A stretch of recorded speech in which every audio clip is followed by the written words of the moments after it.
ಯಾದಗಿರಿ ತಾಲೂಕಿನ ಗುರುಮಿಟ್ಕಲ್ ಮತಕ್ಷೇತ್ರ ವ್ಯಾಪ್ತಿಗೆ ಬರ್ತಕ್ಕಂಥ ಯಾದಗಿರಿ ನಗರದಿಂದ ಹೋಗ್ತಕ್ಕಂಥ ಈ ಪ್ರಮುಖ ರಸ್ತೆ ಚಾಮನಹಳ್ಳಿ ಓರುಂಚಿ ಅಲ್ಲಿಪುರ್ಗೆ ಹೋಗ್ತಕ್ಕಂಥ ರಸ್ತೆ. ಈ ಸೇತುವೆ ಬಹಳ ವರ್ಷಗಳಿಂದ ನಿರ್ಮಾಣ ಆಗಿರ್ತಕ್ಕಂಥ ಕೆಳಮಟ್ಟದಲ್ಲಿ ಅದ ಸುಮಾರು 8-10 ಫೀಟ್ ಹೈಟ್ ಮಾಡಿ ಈ ಸೇತುವೆ ಮೇಲ್ದರ್ಜೆಗೇರಿಸ್ತಕ್ಕಂಥ ಕೆಲಸ ರಾಜ್ಯ ಸರ್ಕಾರ ಜಿಲ್ಲಾಡಳಿತ ಮಾಡಬೇಕು.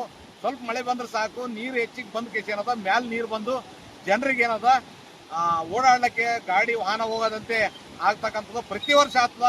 ಸರ್ಕಾರ ಇಲ್ಲಿವರೆಗೂ ಸಾಕಷ್ಟು ಸಂಬಂಧಪಟ್ಟವರಿಗೆ ಮನವಿ ಕೊಟ್ಟು ಹೋರಾಟ ಮಾಡಿದ್ರೆ ಸ್ಪಂದಿಸಿಲ್ಲ. ತಕ್ಷಣ ಇದು ಸ್ಪಂದಿಸಿ ಮೇಲ್ದರ್ಜೆಗೇರಿಸ್ತಕ್ಕಂಥ ಕೆಲಸ ಮಾಡಬೇಕು. ಇಲ್ಲದಿದ್ದರೆ ಈ ರಸ್ತೆ ಬಂದ್ ಮಾಡಿ ಪ್ರತಿಭಟನೆ ಮಾಡಬೇಕಾದಂತ ಸರ್ಕಾರಕ್ಕೆ ಮತ್ತು ಜಿಲ್ಲಾಡಳಿತಕ್ಕೆ ಎಚ್ಚರಿಕೆ ನೀಡುತ್ತಿದ್ದೇನೆ. ಚಾಮನಹಳ್ಳಿಯಿಂದ ಯಾದಗಿರಿ ಹೋಗೋದಂತ ಮುಖ್ಯ ರಸ್ತೆ ಇದೆ. ನಮಗೂ ತುಂಬ ತೊಂದರೆ ಆಗಿಬಿಟ್ಟದ. ಯಾಕಂದರೆ 40-50 ವರ್ಷಲಿಂದಲಿಂದ ಆಯಿತು. 4 ತಿಂಗಳ ಮಳೆಗಾಲ ಭಾಳ ಅನುಭವಿಸಕತ್ತೀವಿ ನಾವು.